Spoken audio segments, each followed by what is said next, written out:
वक्फ board Bharat की एक ऐसी संस्था जो कभी भी आपके जमीन पर कब्जा कर सकती है और आप इसके खिलाफ देश के किसी भी कोर्ट में नहीं जा सकते हैं।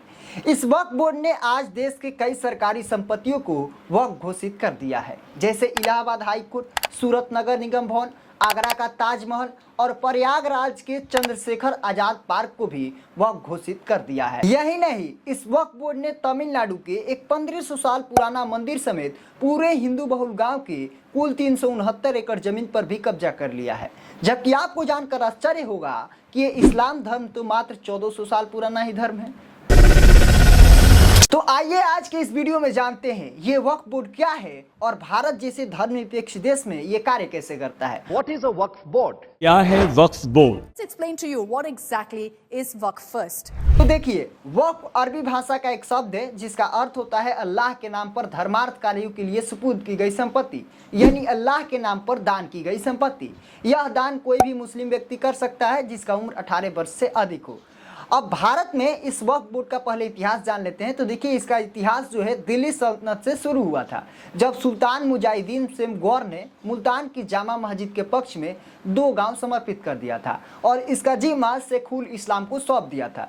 बाद में जैसे जैसे दिल्ली सल्तनत और बाद में इस्लामिक राजवंश भारत में बढ़ा, भारत में वक्फ की संपत्तियां लगातार बढ़ती गई। 19वीं सदी के आखिर में भारत में वक्फ को खत्म करने का यह मामला भी उठाया गया था जब ब्रिटिश राज भारत में शासन करता था, और उस समय ब्रिटिश राज के दिनों में वक्फ संपत्ति को लेकर यह विवाद लंदन के प्रिवी काउंसिल तक पहुंचा हुआ था और इस मामले की सुनवाई करने वाले 4 ब्रिटिश जजों ने इस वक्फ को सबसे खराब और सबसे घातक किस्म का बताया था और इस वक्फ को अमान्य घोषित कर दिया था।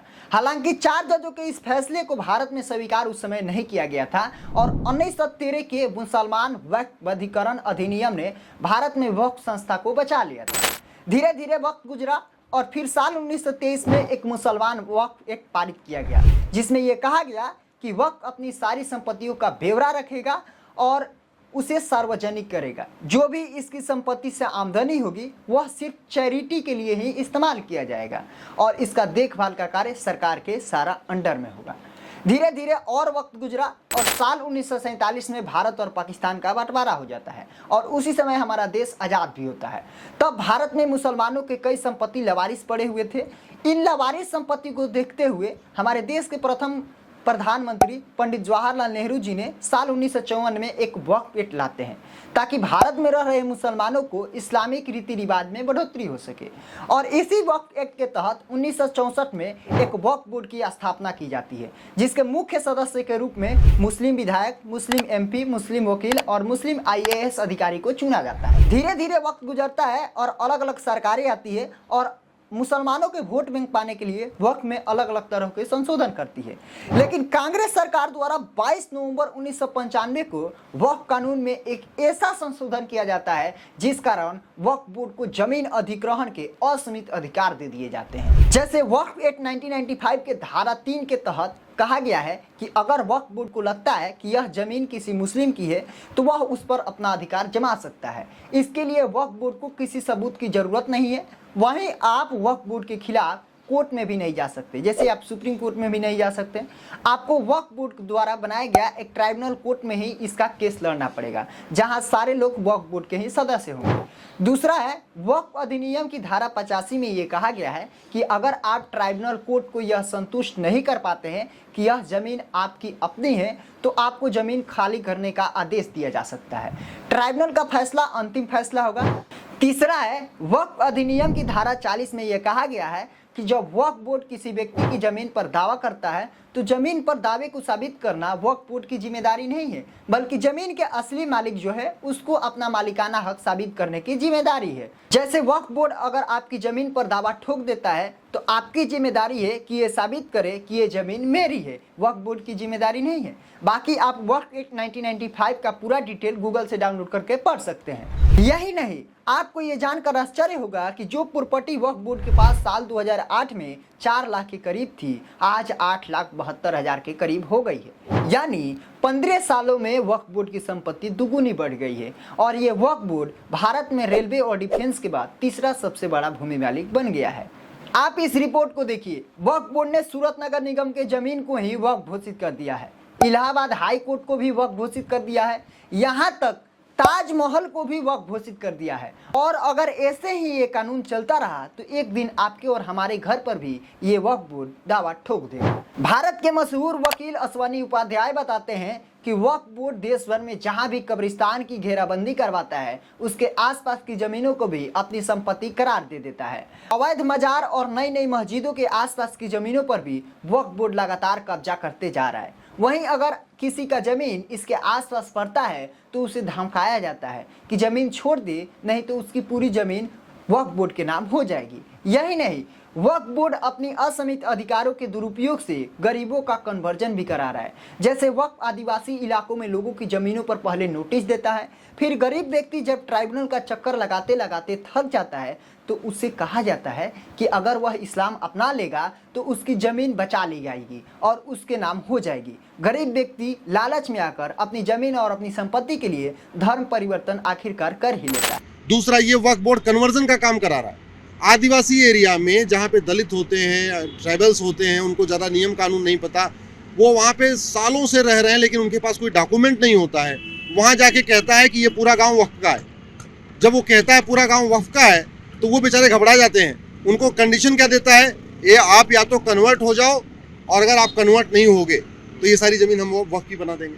तो एक तरीके से ये वसूली भी कर रहा है, एक्सटॉर्शन भी कर रहा है, लैंड ग्रैबिंग भी कर रहा है। लैंड माफिया भारत का सबसे बड़ा बन चुका है और हिंदुओं के कन्वर्जन का काम कर रहा है। आप ये पटना की वीडियो देखिए, हाल ही में एनडीटीवी पर ये रिलीज हुई थी, जहां पे सुन्नी वक्फ बोर्ड ने कई हिंदुओं की जमीनों को वक्फ घोषित कर दिया है और ये हिंदू परिवार इस जमीन पर 200 सालों से रह रहे हैं और इनके पास अपना आवश्यक जमीन के कागजात भी है। 50 साल से हम लोग रह रहे हैं और 100 साल से हम लोग का दादा खानदानी सब जमीन खतियानी जमीन है। जितना ही बना ले सब गलती जगह में बना ले सब। हमने वक्फ बोर्ड से ये भी मांगा है कि आपके पास अगर कोई ऑथेंटिक प्रूफ है, किसी ने दान किया है या किसी ने रजिस्ट्री किया है आपको, तो मेरे पास प्रूफ लाएं, कागज लाएं। लेकिन उसके पास कुछ नहीं है, जबरदस्ती जो होता है ना उस तरह से करा। आप एक और वीडियो को देखिए, इसमें मुस्लिम परिवार की जमीन को वक्फ बोर्ड ने कब्जा कर लिया है। लेकिन वक्फ बोर्ड इतना पावरफुल कैसे कर दिया गवर्नमेंट ने? क्यों भाई, गवर्नमेंट नहीं है क्या हमारी?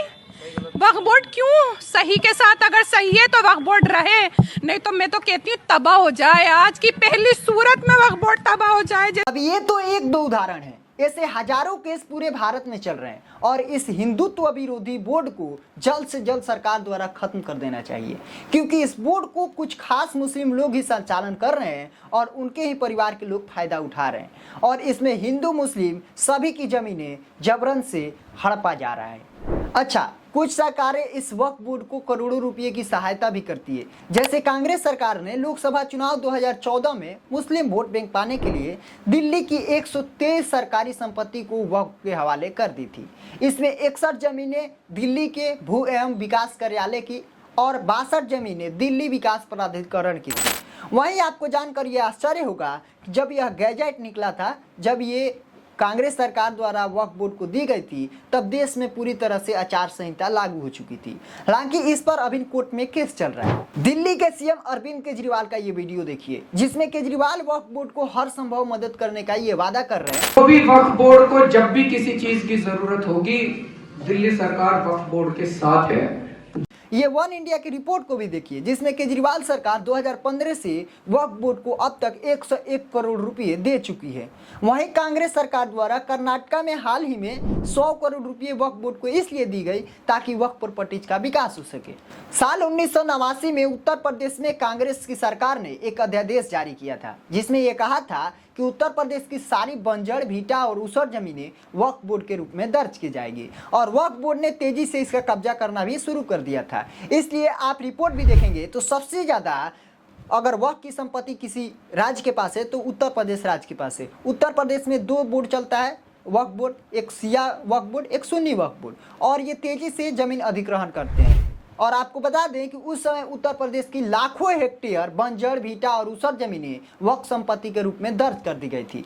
बाद में जब उत्तर प्रदेश में योगी सरकार आई तो इसका अध्यादेश को रद्द कर दिया था और सभी जमीनों को सर्वे करने का निर्णय लिया। हाल ही में मोदी गवर्नमेंट ने वक्फ एक्ट 1995 में संशोधन को लेकर कुछ संसद में प्रस्ताव पेश किया है, जिसमें यह कहा है कि अब वक्फ बोर्ड को कोई भी संपत्ति पर कब्जा करने से पहले नोटिस जारी करना पड़ेगा और सारे वक्फ संपत्तियों का ब्यौरा एक केंद्र स्तर की वेबसाइट पर जारी करनी पड़ेगी। दूसरा है, वक्फ संपत्ति के सर्वेक्षण का अधिकार अब डिस्ट्रिक्ट मजिस्ट्रेट के पास होगा। वहीं बोर्ड के फैसले को 90 दिनों के अंदर उच्च न्यायालय में अपील दायर करने का प्रावधान होगा। इसके अलावा केंद्र वक्फ बोर्ड या राज्य वक्फ बोर्ड में कम से कम 2 महिलाओं का होना अनिवार्य है। तीसरा है, वक्फ बोर्ड के अपने सारे संपत्तियों का ब्यौरा सार्वजनिक करना पड़ेगा और अब वक्फ बोर्ड मेंबर में किसी भी धर्म के लोग शामिल हो सकते हैं। अब सवाल आता है कि भारत जैसे धर्मनिरपेक्ष देश में वक्फ एक जैसा धार्मिक कानून कैसे लागू हो गया? हिंदू, ईसाई और सिखों के लिए ऐसा कोई एक्ट क्यों नहीं लाया गया? सिर्फ मुसलमानों के लिए ही ये एक्ट क्यों लाया गया? जबकि तुर्की, लीबिया, मिस्र, Sudan, Lebanon, Syria, Jordan, Iraq जैसे मुस्लिम देशों में न तो ये वक्फ बोर्ड है और न ही ऐसा कोई वक्फ कानून। फिर भारत में ये वक्फ कानून क्यों है? इसके लिए हमें और आपको आवाज़ उठानी पड़ेगी, नहीं तो एक न एक दिन आपके और हमारे ज़मीनों पर भी ये वक्फ बोर्ड कब्जा कर लेगा। जय हिंद।